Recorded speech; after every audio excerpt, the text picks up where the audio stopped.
How's it going, guys? Welcome back to the channel and welcome to today's video. For this one, our action takes us back to the English Premier League for a top of the table clash taking place this week Sunday on the 22nd of September that sees Manchester City hosting Arsenal at the Etihad Stadium.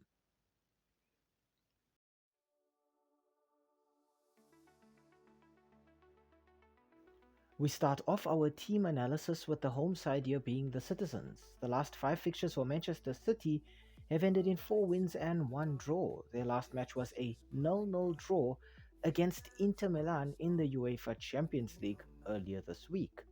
In these last 5 fixtures, Pep Guardiola's side has scored 11 goals and conceded just 3. So City are getting the goals, they're staying solid defensively, they're looking like a well-oiled machine. The first player I'd like to talk about for Manchester City has got to be centre forward Erling Haaland. In 6 appearances for Manchester City, Haaland has scored 9 goals already. Haaland is such an efficient finisher. He's good at scoring with either foot, with scoring with his head. He's a player who knows how to play as an out-and-out target man in this Manchester City team. You don't see Haaland trying to create chances for others. Often you don't even see him passing the ball. But as soon as Haaland gets the ball, he's looking to take shots and he's looking to score goals. Next up, I'd like to talk about Portuguese attacker Bernardo Silva. In 6 appearances for Manchester City, Bernardo Silva has scored 1 goal and contributed 2 assists. Bernardo Silva for me is a very flexible player. He can play centrally as an attacking midfielder in that number 10 playmaker role, or you can deploy him out wide on either wing to just beat opposition players and get crosses in. Bernardo Silva has great crossing range and great crossing accuracy, but he's also the kind of player who knows how to sneak late into the box, pick the ball up, and then finish from close range. And finally, I'd like to talk about young English attacker Phil Foden. In 2 appearances for Manchester City, Phil Foden is yet to score or contribute an assist this season. He's an exciting player, he loves to dribble, he loves to score goals. Phil Foden is not really the kind of player who likes to go out wide and then cross the ball into the box. He's more of the kind of player who likes to feint or dummy going out wide and then cut in just so that he can take shots or play those dangerous final balls directly into the box on the ground. But I think with Phil Foden, Manchester City have a player who really knows that he can pass the ball, but he can also carry the ball from central midfield positions into the box.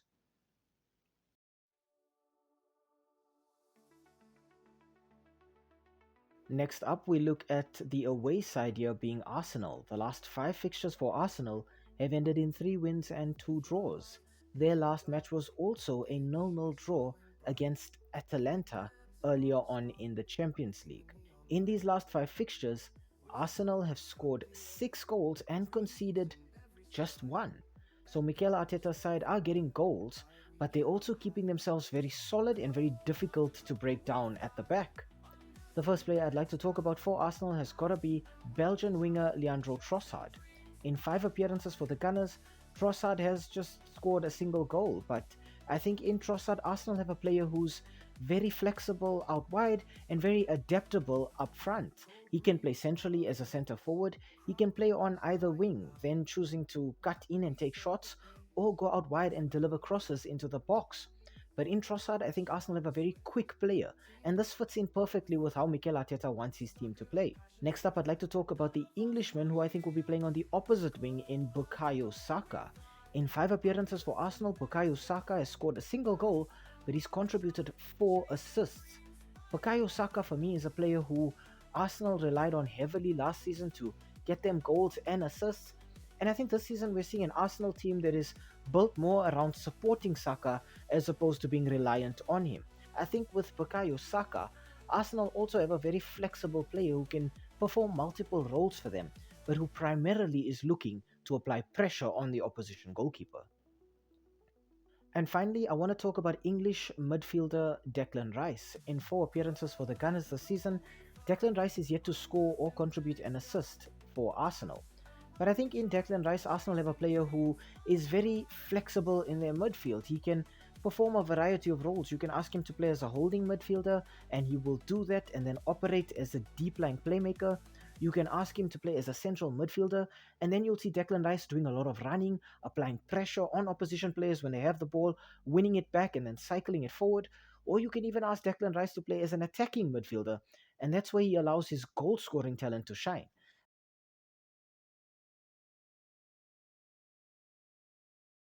Okay, on to the head to head and the S3M2 verdict.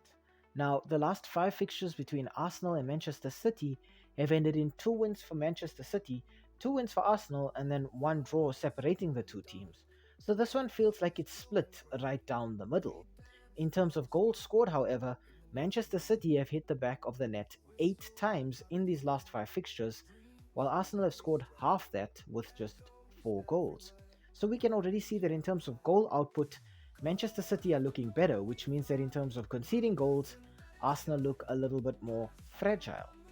I think in terms of the injuries, the only player that we actually have to worry about for Manchester City has got to be Oscar Bob, who is still suffering with a broken leg. Nevertheless, having all of these players at his disposal means that Pep Guardiola will still be looking to play that 3-4-2-1 formation, just looking to keep the ball central, exert a certain degree of control over the game, and then just control things, keeping the ball, dictating the play, with Haaland operating as that lone centre forward. With Haaland, I think Manchester City know that they just need to keep the ball, create the chances, and he will score. There's been a lot of talk lately about Haaland not hitting the back of the net against bigger teams, but I think all that does is it means that the defenders are then paying special attention to Haaland, which frees up other players like Bernardo Silva, Jack Grealish, Phil Foden, and Kevin De Bruyne as well. And when we look at Manchester City, they have so many players who can create, but an equal number of players who can then go out and score as well. For Arsenal, I think the highlight absentees have firstly got to be Martin Odegaard, who's supposed to be their creative playmaker, the player dictating things for them in their attacking third and just playing the final ball. But with him out due to an ankle sprain, I think Arsenal might look a little bit short in that attacking midfield position. Mikel Arteta's team is slowly but surely starting to shape up. He's still chosen to line his team up in that 4-3-3 attacking formation at every opportunity. This allows them to play with a striker like Gabriel Jesus or even Kai Havertz in that number 9 position. Arsenal will be looking to play quickly on the counter attack, spreading the ball out on those wings, taking advantage of those empty spaces, and then just cutting the ball back across the pitch to the opposite wing, waiting for a player arriving there, either Saka to Trossard, Trossard to Saka, or either one of them to Gabriel Jesus centrally. I think this is also quite an emotional moment for a lot of these Arsenal players. Players like Raheem Sterling, Zinchenko, and Gabriel Jesus have all played for Manchester City in the past. You couple that with the fact that Mikel Arteta was Pep Guardiola's former assistant, and it kind of creates this dynamic of the master going up against the student. Looking at the league table, however, it is not as cut and dry as it may seem. Manchester City occupy top spot with 12 points, so far a perfect run in the Premier League, while Arsenal occupy second spot, 2 points behind City on 10 points. Arsenal obviously having that one draw where they dropped points, meaning the winner of this match will be top of the table come Sunday night. Whether it's Manchester City who are able to then give themselves a bit of a buffer against Arsenal, or if it's Arsenal who managed to topple City at the top, is a little bit difficult to talk about. Right now, it does seem like both teams come into this one feeling very confident in the fact that they have not been beaten as yet, but also feeling quite disappointed having dropped points against Italian opposition in the Champions League earlier this week. With this one being played at the Etihad, however, it does start to look a little bleak for the Gunners. Arsenal have not beaten Manchester City at the Etihad in quite a long time. The best that the Gunners have managed to achieve here was a draw. I think we're going to see players like Rodri and Gundogan just looking to exert a lot more control over the game and just hound and harass the Arsenal midfielders when they have the ball. And I think that creates these 1v1 battles between players like Declan Rice and Rodri, Gabriel Jesus and Ruben Diaz, and then on the other end, probably Gabriel Magalhaes with Erling Haaland. And I think those 1v1 situations are going to be crucial in dictating how this game ends. Nevertheless, I think Manchester City at home are just a little bit too strong for Mikel Arteta's Gunners. I think they have history on their side. They have this incredible run of form in the Premier League boosting them. They know that they're essentially in control of this fixture, so for them, a draw is enough as well. But for Arsenal, they have to come out here and win. I think also Manchester City do know that now they can play with a bit more flexibility in their game plan as well. This is not a Pep Guardiola team that looks to exclusively play with possession. They can switch it up, and then you'll see Grealish, Foden, Doku playing on the counter attack instead. But that can be countered with Arsenal doing the same. Arsenal can then go out and get an early lead and play possession in style. But that sort of can be contrasted with Arsenal just going out there, playing on the counter attack, getting an early lead, and then just sitting back and dictating the tempo by keeping the possession. So both of these teams are very flexible. They both have tons of players who can change the game. But I think the home ground advantage here does count for quite a bit in Manchester City's favor. My final prediction for this one is going to be Manchester City 2, Arsenal 1.